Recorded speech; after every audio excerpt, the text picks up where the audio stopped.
Parce que ça se contredit, là. Il y a des scientifiques qui sont pour le déplacement. En quoi expliquer? Pourquoi expliquer? Quand on va dans le parc naturel, les choses qu'on a sauvages, on est d'accord avec toi. Moi, j'aurais quelque chose à dire.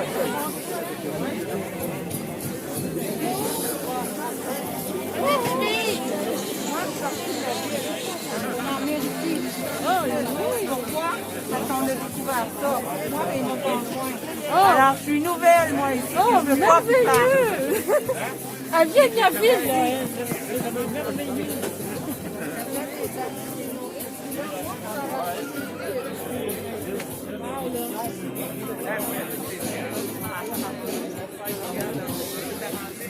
Les deux vont ensemble.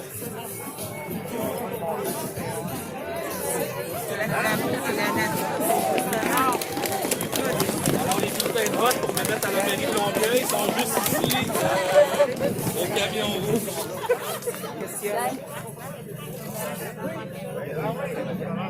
Ah oui? On fait la beauté là.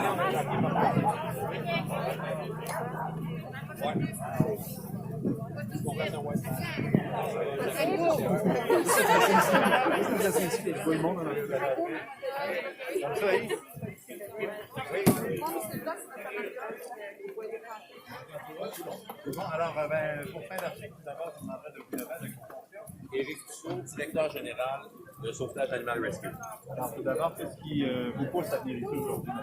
Ben, je pense que c'est important pour nous, étant donné que c'est nous qui proposons la solution en collaboration avec le Zoomeller, d'être présents aujourd'hui. Parce que on peut pas proposer des choses et pas être avec le peuple, la population, conjointement avec eux. Vous savez, c'est eux qui sont indignés autant que nous. Fait que c'était important pour nous vraiment de faire acte de présence et prendre la parole aujourd'hui. Alors, que pensez de la décision de la ville de Longueuil? Bon, vous savez, moi, la seule chose que je peux dire, c'est que la ville de Longueuil sera responsable de sa décision. Maintenant, est-ce qu'elle est bonne ou est-ce qu'elle est mauvaise? Moi, je suis pas là pour juger. Naturellement, j'ai mon opinion par rapport à ça. Mais on doit savoir que l'important pour nous, c'est de dire à tout le monde, aux médias, naturellement, et à la population, voici, il y avait le scénario A et le scénario B. Nous, on a proposé le scénario B. Ils ont décidé de prendre le scénario A. On ne le sait pas encore, on va le savoir mardi d'ailleurs. Ben, ils l'ont fait en connaissance de cause qu'il y avait un scénario B. C'est super important que les gens comprennent cette nuance-là. Parce que si on prend une décision et qu'on ne sait pas qu'il y a des options ou des alternatives à cette décision-là, ben, on peut éventuellement se cacher en arrière de ça et dire, ben, on le savait pas. Mais là, maintenant, ils le savent. Vous avez fait partie des propositions? Absolument pas. À vrai dire, nous, on a été rejetés de toutes les consultations. On n'a même pas daigné nous faire un retour d'appel ou un retour courriel sur ce qu'on a proposé. Donc, c'est pas normal. Je comprends qu'on a été un peu dilué dans l'amas de courriels et de téléphones que la ville a pu avoir par rapport à ce dossier-là. Par contre, là, on parle d'une organisation avec vétérinaires, avec professionnels, avec scientifiques, une équipe de sauvetage chevronnée qui sont là pour justement apporter le fameux plan B. Et puis, on fait la sourde oreille du côté de la ville. Alors, qu'est-ce que vous proposez exactement? Donc, nous, sauvetage animal, on veut y aller en 3 volets. Le volet capture, qui est le premier, le volet transport, qui est le deuxième, et le volet hébergement, qui est le troisième. Ça, c'est nos amis du Zoomeller qui vont s'occuper de ça, coordonner l'hébergement des bêtes. Donc, à partir de là, nous, on se dit, on va tranquilliser les animaux, on va les immobiliser de façon sécuritaire, et il y a un vétérinaire qui va assurer la sédation d'ici jusqu'au Zoomeller pour pouvoir assurer que l'animal ait le moins de stress possible. Ce qui vient démentir le fameux 50% de taux de mortalité. Vous savez, ça dépend si on voit le verre à moitié plein ou à moitié vide, mais moi, j'aime mieux le voir à moitié plein. Même s'il y avait, ce qui sera pas le cas, mais même s'il y avait 50% de taux de mortalité, moi, je vois là 50% de taux de réussite. Vous demanderez à Joe Biden si 50%, c'est pas une bonne chose. Je pense que il y a des gens qui l'apprécient, le 50%.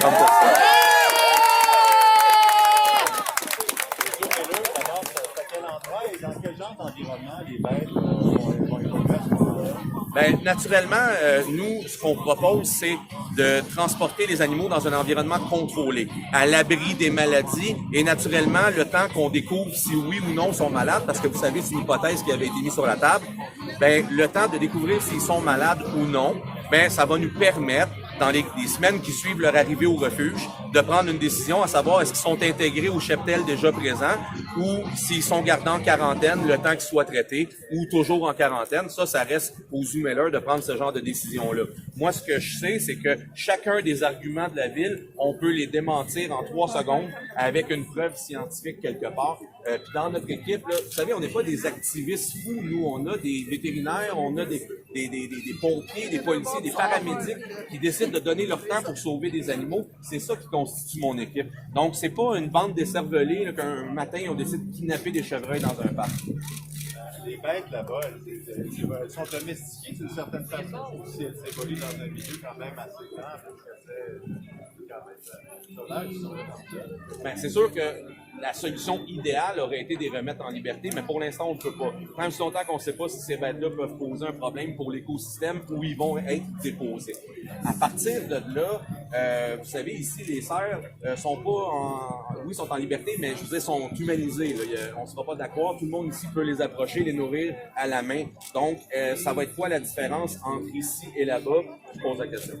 Mais le zoo-miller, c'est un entre-deux, parce qu'il faudrait les relâcher ailleurs à ce moment-là.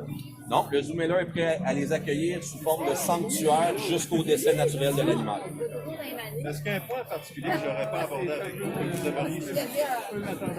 Je pourrais peut-être dire que, selon moi, la personne qui pèse sur le crayon, c'est aussi la personne qui pèse sur la gâchette. Oui!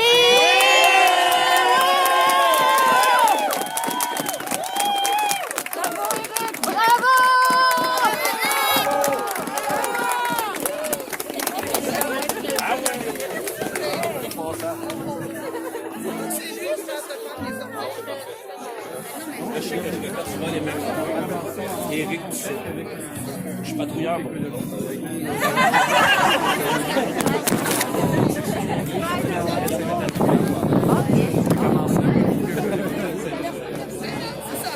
Comme il y a quelques semaines, on a parti une campagne pour le signalement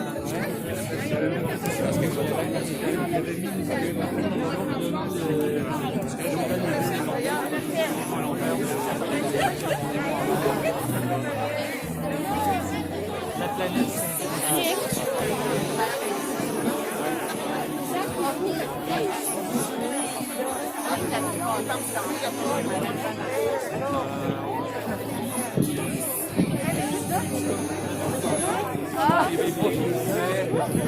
regarde la météo, tu penses Ah, super. Ah oui, exactement. C'est ça. Bon.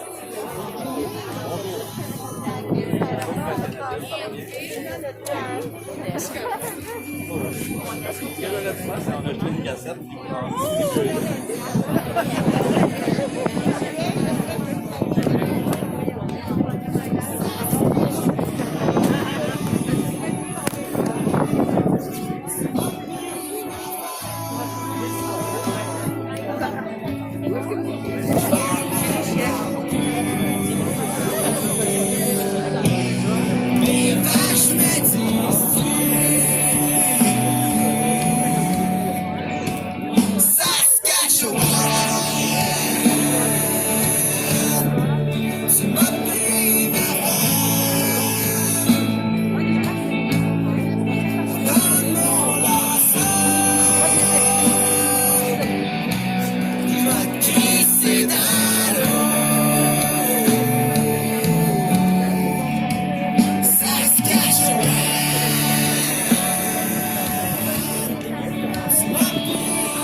Go vegan! Go vegan! Go vegan! Oui au chevreuil! Oui au chevreuil! Oui au chevreuil! Oui au chevreuil! Oui au chevreuil! Oui au chevreuil! Oui au chevreuil!